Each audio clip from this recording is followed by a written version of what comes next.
अरे खुशबू, ज़रा सुनो तो। सासू माँ की आवाज़ आई तो खुशबू उनके कमरे की ओर दौड़ पड़ी।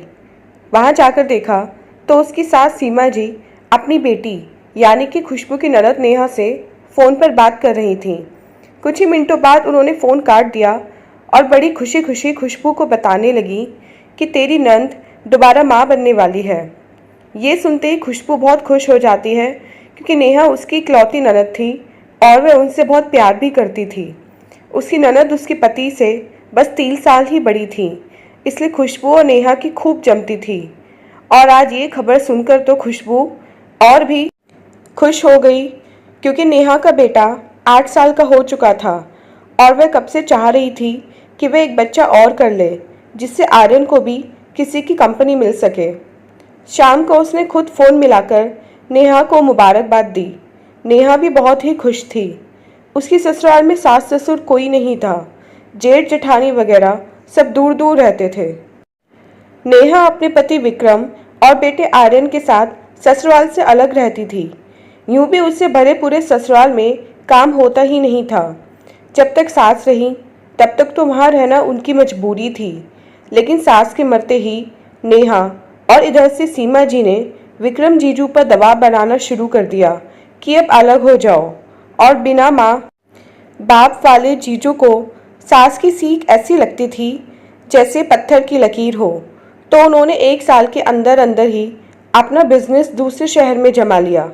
अब तो नेहा के मज़े ही मज़े थे।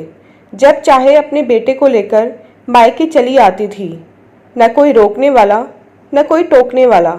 और एक बार आती तो 2-3 महीनों से पहले जाने का नाम ही नहीं लेती थी। नेहा और विक्रम की लव मैरिज थी और इस रिश्ते को बनाने में सीमा जी का पूरा पूरा हाथ था। विक्रम उनकी बहन के दामाद का भाई था। काफ़ी पैसों वाला और अच्छे रुतबे वाला परिवार था विक्रम का। अपनी बहन के मुंह से अपनी बेटी की ससुराल की शानो शौकत देखकर और सुनकर सीमा जी ने नेहा को भी उसी परिवार में फिट करने की सोची। संयोग से विक्रम ही पसंद आ गया उन्हें। हालांकि उसकी और नेहा की उम्र में 9 वर्ष का अंतर था और जहां नेहा एकदम गोरी चिट्टी एकदम गुड़िया सी, वहीं विक्रम सांवला और पतला था। दोनों का कहीं कोई जोड़ नहीं था, लेकिन सीमा जी को उस समय बस पैसा नजर आ रहा था। उन्होंने धीरे धीरे नेहा को विक्रम के करीब करना शुरू किया। जल्दी ही विक्रम भी नेहा को पसंद करने लगा। जब बात शादी तक पहुंच गई तब सीमा जी की बहन और उनकी बेटी ने आपत्ति जताई, तो सीमा जी ने यह कहकर उनको चुप करा दिया कि क्या तो मौसेरी बहनें एक साथ निभा नहीं सकती। और फिर उन्होंने अपनी बहन को नीचा दिखाने के लिए उनसे भी अच्छी शादी कर दिखाई। लेकिन ससुराल पहुंचते ही नेहा की मौसेरी बहन अपने जेठानी वाले रूप में आ गई और फिर पूरी जिंदगी उनमें देवरानी जेठानी का ही रिश्ता रहा। बहन का दामाद शादी के 1 साल के अंदर ही अपनी पत्नी को लेकर उनके पास वाले शहर में आ गया और अब जब चाहे उनकी भांजी अपनी माँ से मिलने भी आ जाती थी। सीमा जी उन औरतों में से थीं जो लड़की को लड़के से भी ज़्यादा चाहती थीं, इसलिए उन्होंने कुछ भी अपने आने वाली बहू के लिए नहीं रोका और सब कुछ अपनी बेटी के दहेज में दे दिया।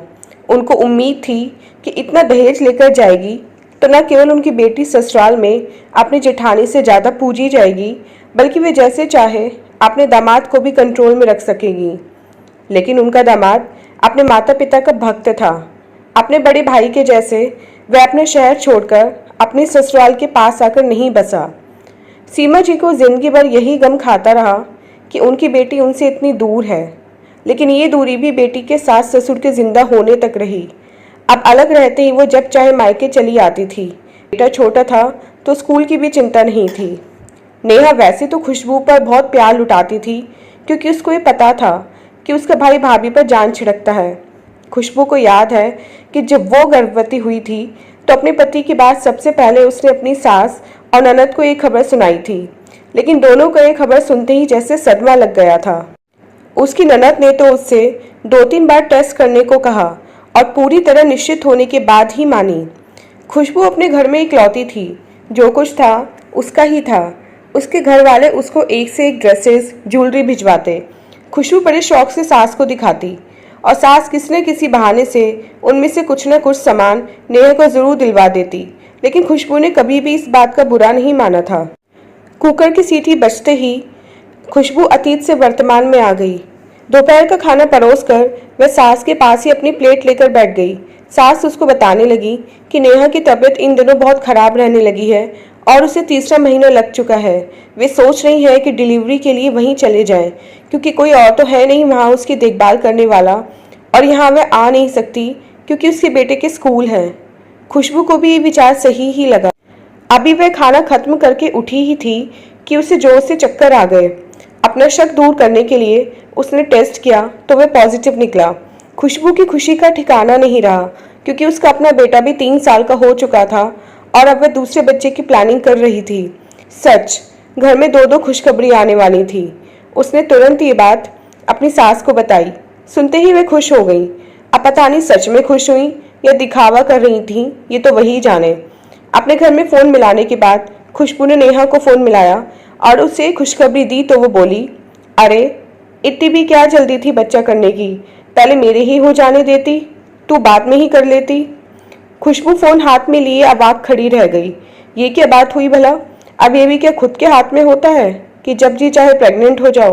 और वह तो अपनी नंद को कितनी बार बोल चुकी थी कि दीदी आर्यन 8 साल का हो चुका है, आपको अगर दूसरा बच्चा करना है तो कर लो, वरना बाद में बहुत दिक्कत हो जाएगी। और उसके गर्भवती होने का सुनकर वे कितना खुश भी हुई थी, लेकिन उसके लिए तो कोई खुश नहीं हुआ। नन्ना ने तो मुंह खोलकर कह दिया और सास उंगलियों पर हिसाब लगाने लगी कि 2 महीनों का अंतर है दोनों में, कैसे करूंगी दोनों का जापा। खुशबू ने अपनी सास को समझाया भी कि जब तक उसकी डिलीवरी होगी तब तक तो नेहा 1.5 महीने की हो चुकी होगी और फिर वह आराम से उसका जापा भी कर सकती हैं। लेकिन दोनों सास नंद को पता नहीं कैसे घुन लग गई थी। जैसे जैसे दिन बीत रहे थे खुशबू उदास रहने लगी थी। उसके पति पूछते तो वह उन्हें भी टाल देती, क्योंकि उनको बताती और वो अपनी माँ से पूछते तो फिर वही निशाने पर आती। फिर एक दिन खुशबू रसोई में रात का खाना बना रही थी। उसका 1 महीना पूरा हुआ भी नहीं था कि उसके पेट में तेज दर्द उठा और उसकी सलवार खून में रंग गई। खुशबू जल्दी से बाथरूम में गई, कपड़े बदले, लेकिन खून रुकने का नाम ही नहीं ले रहा था। उसने वहीं से अपने पति को आवाज़ लगाई। वे भी उसकी हालत देखकर डर गए और जल्दी से उसे अस्पताल लेकर गए। वहाँ जांच करने पर पता चला कि बच्चे के पेट में ही टुकड़े हो गए हैं। क्योंकि ज़्यादा समय नहीं हुआ था, इसलिए सफाई दवाई से ही हो जाएगी। खुशबू पर तो जैसे पहाड़ टूट पड़ा। ऐसा कैसे हो सकता है? उसने तो कोई भारी सामान भी नहीं उठाया था। किसकी नज़र लग गई उसके बच्चे को? लेकिन भगवान की मर्जी के आगे भला किसकी चलती है? उसने किसी के भी लिए अपने मन में द्वेष की भावना नहीं पाली और दुखी मन से घर आ गई। सास और ननद ने झूठा ही सही, लेकिन उसकी काफ़ी हिम्मत बंधाई। खुशबू सोचती थी कि सासू माँ का 2 जगह का चक्कर खत्म हो गया, अब वो आराम से अपनी बेटी की देखभाल कर लेंगी। धीरे धीरे समय बीतने लगा। सीमा जी नेहा की डिलीवरी के 1 महीना पहले उसके यहाँ ही जाने वाली थी, लेकिन अचानक उनको दिल का दौरा पड़ा और उनको अस्पताल में भर्ती करवाना पड़ा। 15 दिन बाद जब वे घर आई तो डॉक्टर ने उनको 2 महीने के फुल बेड रेस्ट की सलाह दी। अब ऐसे में उनका नेहा के यहाँ जाने का प्रश्न ही नहीं उठता था। अंत में नेहा की ननद उसकी डिलीवरी करवाने उसके पास चली गई। यहाँ सब लोग बेसब्री से नेहा की तरफ से खुशखबरी मिलने का इंतजार कर रहे थे। फिर एक दिन विक्रम जीजू का फोन आया कि नेहा के लड़का हुआ है। सब तरफ खुशियां ही खुशियां फैल गईं। आखिर 8 साल बाद उनके घर में खुशखबरी आई थी। लेकिन वो कहते हैं ना कि खुशी भी उन्हीं को मिलती है जो दूसरों की खुशी में खुश होते हैं। 2 दिन बाद अचानक बच्चे की तबीयत बिगड़ गई। उसको नर्सरी में रखा गया, लेकिन उसके दिमाग तक खून नहीं पहुंच पा रहा था और 4 दिनों का होते होते बच्चे ने दम तोड़ दिया। नेहा ने तो बच्चे की शक्ल भी नहीं देखी थी। विक्रम जीजू ने उसको बहुत बाद में बताया कि उसका बच्चा अब नहीं रहा। इधर रो रोकर सीमा जी का भी बुरा हाल था और उनकी स्थिति भी ऐसी थी कि वे अपनी बेटी के पास जा भी नहीं सकती थीं। खुशबू को भी धक्का लगा था, लेकिन कहीं ना कहीं उनके मन में ये बात चल रही थी कि ननद जी, मैंने तो बच्चे को ठीक से पेट में रखा भी नहीं, उसको महसूस भी नहीं किया। तब मुझे इतना दुख हुआ उसके जाने से। आपने तो इतने कष्ट सहकर उसको जन्म दिया और फिर भी उसका चेहरा नहीं देख पाई। अगर मेरा बच्चा नहीं बचा तो बच्चा आपका भी नहीं बचा। इसलिए अपने मुंह से किसी के लिए भी कभी अपशब्द नहीं निकालने चाहिए। क्योंकि पता नहीं भगवान को हमारी कौन सी बात बुरी लग जाए और वह हमें उसकी सजा दे दे। दोस्तों, खुशबू ने अगले साल एक प्यारे से बेटे को जन्म दिया और नेहा फिर दोबारा कभी माँ नहीं बन पाई।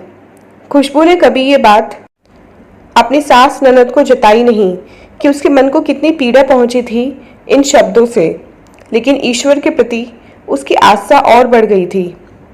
तो दोस्तों, ये थी हमारी आज की कहानी। उम्मीद करते हुए कहानी आपको पसंद आई होगी। मिलते हैं इससे नेक्स्ट वीडियो में नेक्स्ट कहानी के साथ। तब तक के लिए आज्ञा दीजिए। धन्यवाद।